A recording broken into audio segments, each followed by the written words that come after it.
ABCD एक trapezium है, E और एफ पॉइंट्स हैं, non parallel sides ADBC such that E F is parallel to A B, ये सब दे रखा है। और आपको A by B F E D by F C equal लाना है, बीपीटी का प्रयोग करना है, बीपीटी से क्वेश्चन होगा। ये क्वेश्चन नंबर 9 है। ये आपका ट्रेपीजियम है, नाम बताओ। ए बी सी डी, और आपसे बोला गया दो साइड पैरेलल है, कौन सी? A B parallel to C D. E और एफ दो पॉइंट्स हैं, ई यहां पर है, एफ यहां पर है। On non parallel sides AD and BC, AD और बीसी पर, और इनको ज्वाइन करने से बन रही है लाइन ई एफ। चाहिए? हाँ ना बोलो। तो अगर ये बना दिया तुमने तो क्वेश्चन आपसे कह रहा है आप प्रूफ कर दो कि A E by B F is equal to E D by F C. मुझे ये प्रूफ करना है, ये प्रूफ करना है। अब मेरी बात को ध्यान सुने। सबसे पहले ऐसे क्वेश्चन में लगेगी तो बीपीटी, रेशियो इक्वल लाने के लिए क्या लगती है? हम पिछली 5-6 क्लास से पढ़ रहे हैं कि जब भी दो चीजों का रेशियो इक्वल लाया जाएगा तो क्या लगेगी? बीपीटी के बिना रेशियो इक्वल नहीं आता। रेशियो इक्वल लाना है, बीपीटी लगानी है, बीपीटी लगती है ट्राइंगल में। यहां ट्राइंगल तो की है, ट्राइंगल तो ट्राइंगल बनाना पड़ेगा। ट्राइंगल बनाने के लिए हम किसको ज्वाइन करते हैं? मैंने एसी को ज्वाइन कर दिया। किसको? जैसे ही मैंने एसी को कंस्ट्रक्शन से ज्वाइन किया, मैंने यहां लिख दिया बाय कंस्ट्रक्शन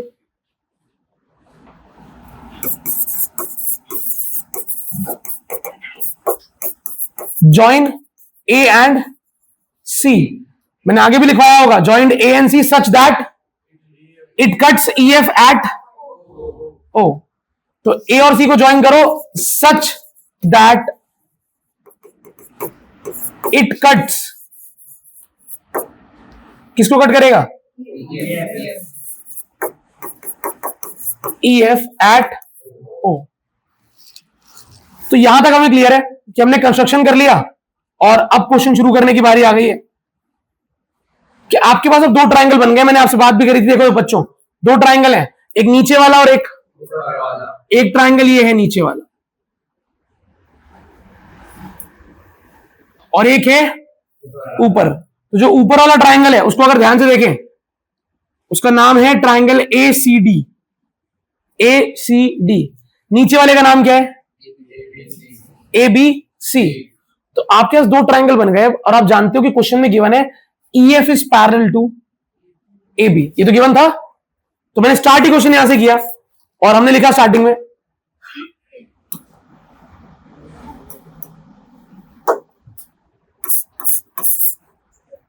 प्रूफ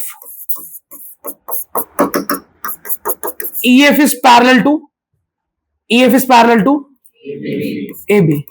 अब सवाल मेरा आपसे यही है, मैंने आपको लास्ट क्लास में भी कहा था कि हमें सीखना क्या है। ये पूरी लाइन तो इसके पैरेलल है, पर बीपीटी लगाने के लिए पूरी लाइन पैरेलल चाहिए या इतना सा हिस्सा पैरेलल चाहिए? मुझे ओएफ को एबी के पैरेलल लाना है या पूरा ईएफ एबी के पैरेलल लाना है? बीपीटी लगाने के लिए नीले वाले ट्राइंगल में, ब्लू ट्राइंगल में बीपीटी लगाने के लिए आपको ओएफ को किसके पैरेलल लाना है? एबी के। समझ रहे हो? तो अब ये बताओ, अगर ईएफ पूरा का पूरी line EF is parallel to AB, तो क्या ओएफ भी पैरेलल होगा एबी के? जब पूरी लाइन पैरेलल है तो उसका छोटा हिस्सा ही पैरेलल होगा। हाँ ना बोलो। तो EF, if EF is parallel to AB, so OF, OF देख रहे हो? ओएफ, ये OF, OF is also parallel to AB. OF और एबी पैरेलल आ गए भाई। जैसे ही ओएफ और एबी पैरेलल आ गए, बीपीटी लगाने का जुगाड़ हो गया। This is parallel to this, so this by this equal to this by. ये तो सिंपल बात है भाई, नहीं आया समझ में? This by this equal to this by this. अच्छा, अभी बात करते हैं इस बारे में। ओएफ पैरेलल टू एबी आ गया, हम खुश हो गए, क्योंकि पूरा ईएफ तो एबी के पैरेलल दिया था, ओएफ और आ गया, काम खत्म। अब एक बात बताओ, क्या हम ये भी कर सकते हैं कि ये बोल सकते हैं A B parallel to C D? A B parallel to C D बोल सकते हैं। क्यों? ये दोनों पैरेलल क्यों होंगे? अरे ट्रेपीजियम की साइड्स है, बोलो ना भाई। ट्रेपीजियम की पैरेलल साइड्स तो पैरेलल होती हैं, हाँ ना बोलो। तो A B is parallel to C D, होगा नहीं होगा? तो हम यहां पे लिखते हैं A B is parallel to. अब मुझे बताओ, यहां देखना ध्यान से, ईएफ पैरेलल है ए बी के, ए बी पैरेलल है सी डी के, ई एफ ए बी के पैरेलल है, ए बी सी डी के पैरेलल है, तो ई एफ और सी डी भी क्या होंगे? ई एफ बीच वाली लाइन ए बी के पैरेलल है, ई एफ ए बी के पैरेलल है, ए बी सी डी के पैरेलल है, तो क्या सी डी और ई एफ भी आपस में पैरेलल होंगे नहीं होंगे? होंगे कि नहीं होंगे? दोबारा सुन लो भाई, अगर नीचे वाली लाइन ऊपर वाले के पैरेलल है, नीचे वाली लाइन बीच वाले के पैरेलल है, तो बीच वाला और ऊपर वाला भी आपस में क्या होंगे? तो वही तो लिखा है, E F parallel to A B, A D parallel to A B parallel to C D, तो क्या लिख पाओगे? E F is parallel to क्या? ये लाइन इसके भी पैरेलल होगी ना? दोबारा सुन लो बच्चों, बीच वाली लाइन नीचे वाले के पैरेलल है क्योंकि गिवन था, नीचे वाला टॉप वाले के पैरेलल है क्योंकि गिवन था, तो क्या टॉप और बीच वाला आपस में पैरेलल नहीं होंगे? होंगे। तो मैंने लिख दिया बीच वाली लाइन ई एफ और टॉप वाली line C D, E F is parallel to C D, सही है। अब अगर E F parallel to C D आ गया, ये पूरा इस लाइन क्या है? E F. रेड ट्राइंगल में देखो, आपको रेड ट्राइंगल में बीपीटी लगाने के लिए पूरी की पूरी E F parallel to C D चाहिए या E O parallel to C D चाहिए? ये छोटा हिस्सा इसके पैरेलल होना चाहिए या पूरी लाइन पैरेलल होनी चाहिए? तो अब E F parallel to C D आ चुका है, अगर ई एफ सी डी के पैरेलल है तो ईओ भी होगा क्या? तो मैंने इसके बाद लिख दिया E O will also be parallel to C D. ये आ गई इक्वेशन नंबर 2। इक्वेशन 1 में क्या आया है? O F parallel to A B. Equation 2 में क्या आया है? E O parallel to C D. ये जो निकालने की प्रक्रिया है ये आपको याद करनी पड़ेगी कुछ क्वेश्चंस के लिए। इसके बाद क्या होगा? तो अब दो ट्रायंगल इक्वल आ गया, अब मैं एक ट्रायंगल लूंगा नीला वाला, नीले वाले ट्रायंगल का नाम बोलो, ए बी सी। तो मैंने लिख दिया in triangle A B C. Concept का नाम क्या है? हाँ, इन ट्रायंगल ए बी सी क्या पैरेलल टू क्या है? O F parallel to A B. बहुत बढ़िया, O F parallel to A B. Equation 1, O F parallel to A B. जैसे दो चीजें पैरेलल आगे बीपीटी बताओ क्या होगी? नीचे से लगाना, नीचे से, नीचे से बच्चों, एओ बाय ओसी। सही है, एओ बाय ओसी,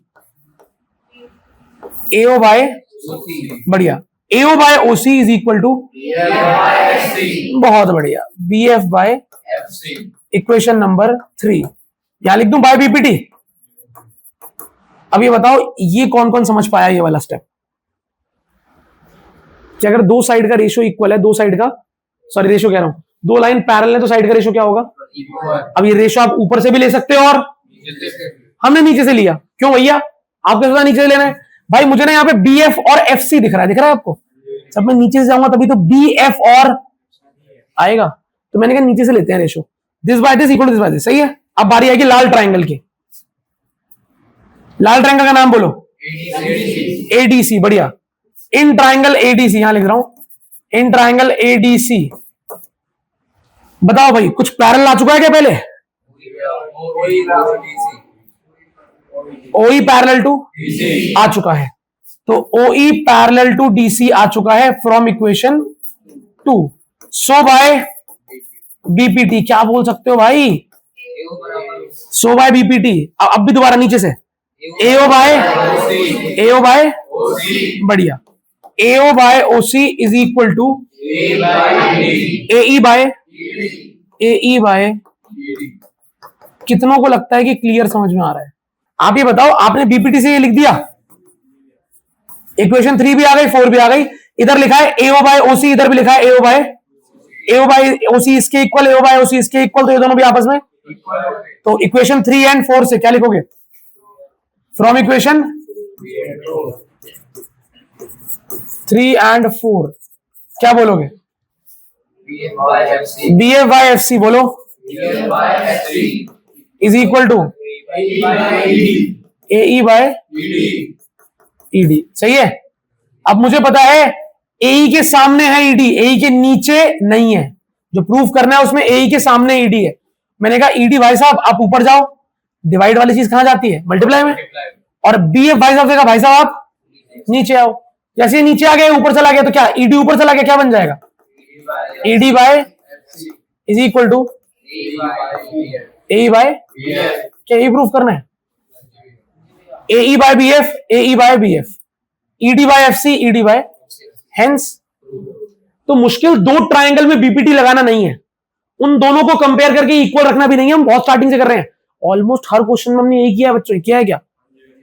हमने क्वेश्चन नंबर 5 में ये किया, 4 में ये किया, 2 में तो नहीं था, 3 में शायद ये था, 6 में ये था, 7 में ये है, 8 में भी यही है, 9 आप कर रहे हो, 9 में भी यही है कि दो ट्राइंगल बीपीटी लगाते हैं, जो आता है उसे इक्वल रख देते हैं। रख दिया इक्वल, लेकिन कष्ट क्या है कि आपको इनमें बीपीटी लगाने के लिए इन दोनों को पैरेलल लाना है। बच्चा ये ढंग से नहीं कर पाता।